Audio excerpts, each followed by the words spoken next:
아이캐신! 아신 여러분 안녕하십니까? 더 이상 말이 필요 없죠? 네. 한 달 만에 돌아오신 우리 아름다운 게스트 김수정 매니저님 모셨습니다. 네, 안녕하세요. 네, 안녕하세요. 금방 돌아왔죠? 네. 약속을 지키셨어요? 약속을 지키고 연말에 제가 돌아오겠다는. 지난 영상이 조회수가 또 영향을 미쳤는 것 같아요. 아, 네, 맞아요. 많이 봐주시면 좋겠습니다. 네. 광고 홍보성이긴 하지만 사실 이게 정보가 굉장히 많이 담겨있는 상품들은 사실 투자에 굉장히 도움이 되거든요. 네. 그런 취지로 또 오늘도 굉장히 재밌는 상품 맞아요. 가져오셨다고 했는데 지난 시간에 이어서 이제 반도체 이야기는 계속 이어가 보도록 하는데요. 오늘은 엔비디아, 우리 AI 반도체 대장주인 엔비디아하고 요걸 기본 자산으로 하는데 월 배당까지 꽤 쏠쏠하게 받을 수 있는 상품이 있다고요? 네, 오늘은 엔비디아로 은퇴 준비하기라는 주제로 제가 한번 준비를 해봤습니다. 일단 최근 투자자분들이 제일 좋아하는 게 주식시장에서는 엔비디아고 그다음에 채권 쪽에서는 미국 30년 국채, 그다음에 ETF 시장에서 가장 좋아라 하셨던 게 제가 생각해본 월배당이셨던 것 같아요. 그래서 이 세 가지 요소를 동시에 투자하는 상품으로 준비를 했다라고 봐주시면 됩니다. 오늘 소개드릴 상품은 이제 트럼프가 내년 1월 20날 이제 취임을 하잖아요. 그리고 이제 4년 동안 이제 대통령을 하는데 그때 저는 AI 주식들이 지난번에 말씀드린 것처럼 곽강을 받을 수 있을 거다라고 생각을 합니다. 그래서 이제 4년 동안 좀 한번 고민을 해보시라라고 준비를 해왔고, 그리고 트럼프와 함께 같이 금융시장에 영향을 미쳤던 게 금리 불확실성이거든요. 그렇죠. 근데 그런 부분들도 같이 대응할 수 있는 그런 상품이라고 봐주시면 됩니다. 오늘 얘기 드릴 상품은 상품 먼저 소개를 드리는 게 좀 더 클리어할 것 같은데, 타이거 엔비디아 미국채 커버드 콜 밸런스 ETF. 이름이 너무 어려워요. 그래서 제가 이거를 한 번에 쫙 말하는 게 쉽지 않습니다. 이름 틀려도 조금 양해 부탁드리고. 네, 이 상품은 엔비디아에 투자를 하면서 미국 30년 국채에 투자를 하면서 동시에 이제 월배당을 추구하되 이제 커버드 콜의 단점을 새로운 방식으로 저희가 좀 잘 완화를 해가지고 새로운 활용 방식이라고 봐주시면 됩니다. 커버드 콜에 대해서 간단하게 좀 설명.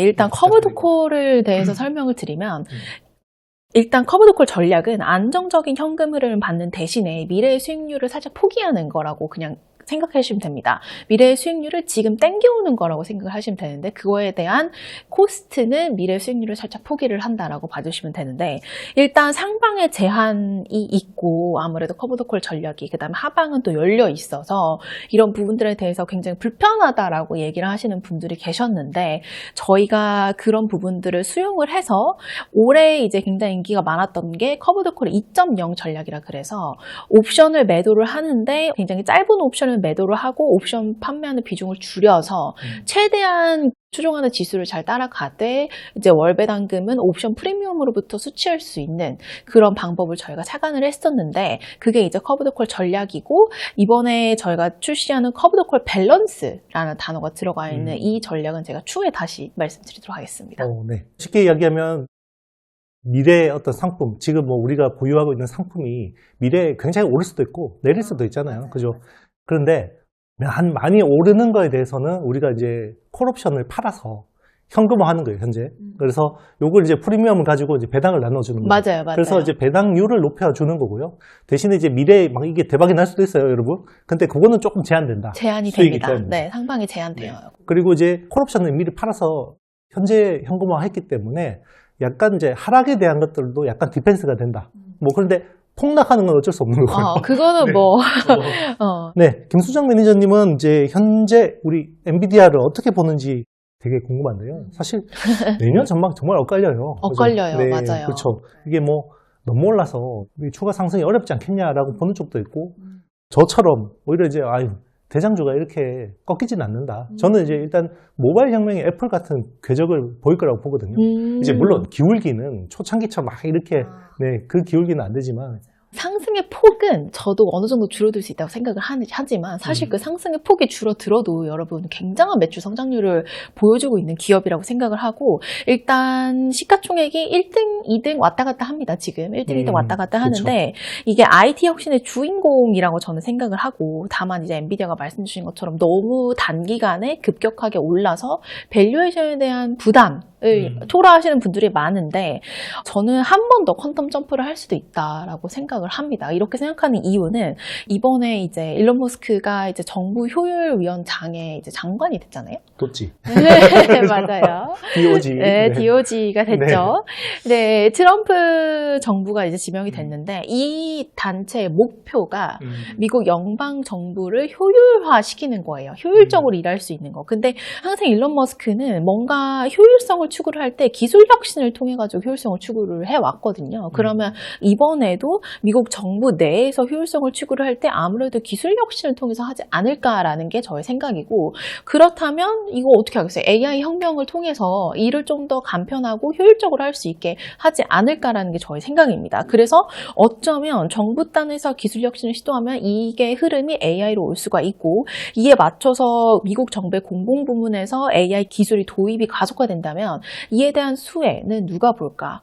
엔비디아가 보지 않을까라고 생각을 하고 있습니다. 실질적으로 지금 일론 머스크는 테슬라를 통해서든 어쨌든 로보틱스를 통해서든 그 엔비디아에 정말 매수를 많이 하고 있잖아요. 그러니까 그렇죠. 주식을 매수하고 있다는 게 아니라 반도체를 많이 사고 맞습니다. 있잖아요. 그렇기 때문에 그런 부분들이 미국 정부의 예산으로 이제 미국 정부 효율을 위해서 AI 기술 도입을 한다면 엔비디아는 예상하지 못했던 새로운 매출 창구가 생길 수도 있지 않나라고 생각을 하고 있습니다.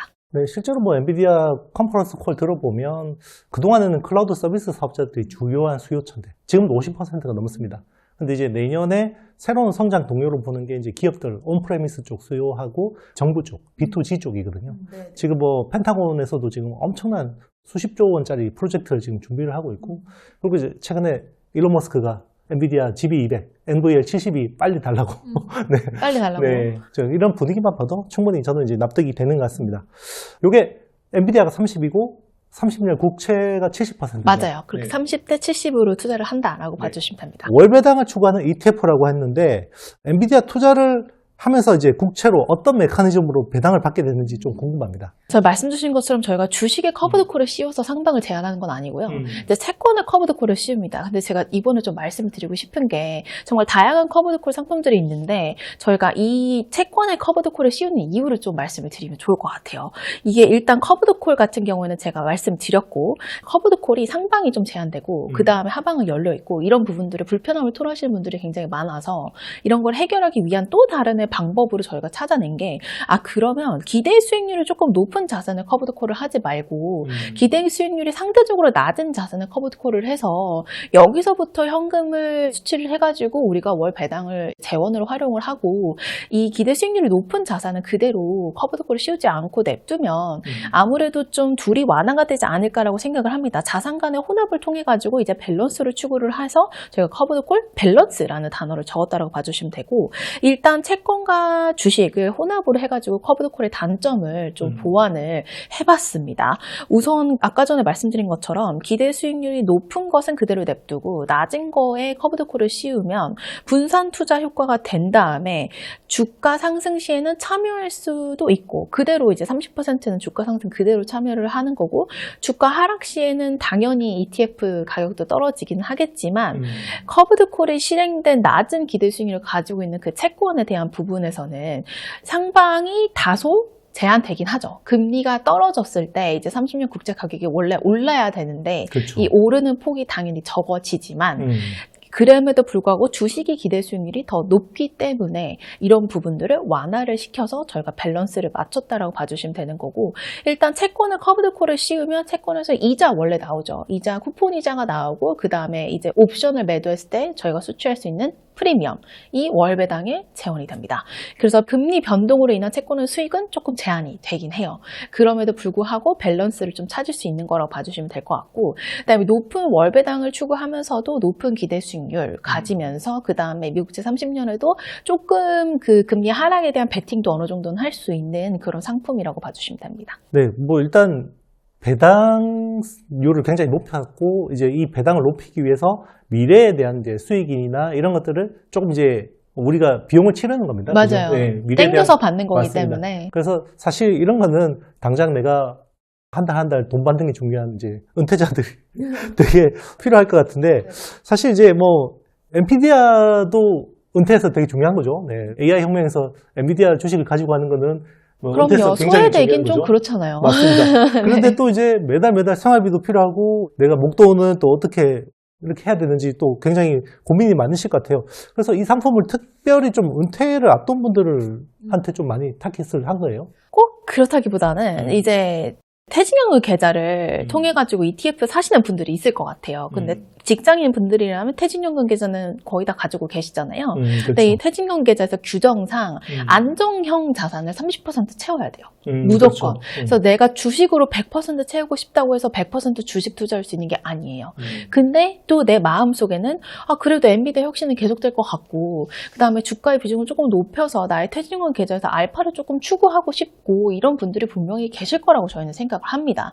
그래서 퇴직연금 계좌를 가지고 계신데 안정형 자산 30%를 뭘로 담아야 될까를 고민하고 계시는 분들을 위해서 저희가 출시하는 거라고 봐주시면 되고, 제가 은퇴 준비 수단이라고 말씀드린 이유는 아무래도 월배당을 기대할 수 있는 상품이기 때문에 그렇고요. 그리고 이게 엔비디아 시대의 가장 중요한 테마인 엔비디아, 그 다음에 AI 반도체 테마, 그 다음에 금리가 하락할 수도 있다라는 기대감, 그리고 월배당까지 올인원으로 해가지고 좀 투자를 할 수 있다라는 게 매력 포인트라고 생각을 하고, 그리고 한 가지 더 말씀을 드리자면 일반 계좌에서 엔비디아를 많이 가지고 계신 분들이 계실 수도 있는데 아직 엔비디아가 없으신 분들도 분명히 계실 거라고 봐요. 근데 엔비디아 밸류에이션이 너무 부담스러워서 100% 다 엔비디아에 막 올인하기엔 조금 그렇다라고 생각을 하신다면 퇴직연금 계좌를 활용해서 투자하는 것도 나쁘지 않은 방법이다라고 말씀을 드리고 싶고, 그리고 이 커브드콜의 여러 가지 단점들을 저희가 주식 채권 비중을 맞춤으로 인해서 해소를 많이 해놨기 때문에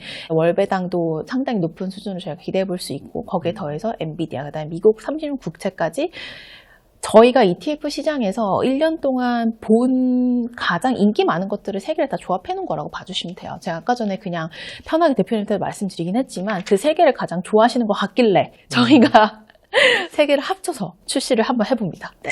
네, 어쨌든 이제 좀 더 관심이 있으신 분들은 상품을 한번 좀 이제 뜯어서 한번 보시면 굉장히 도움이 될 것 같습니다.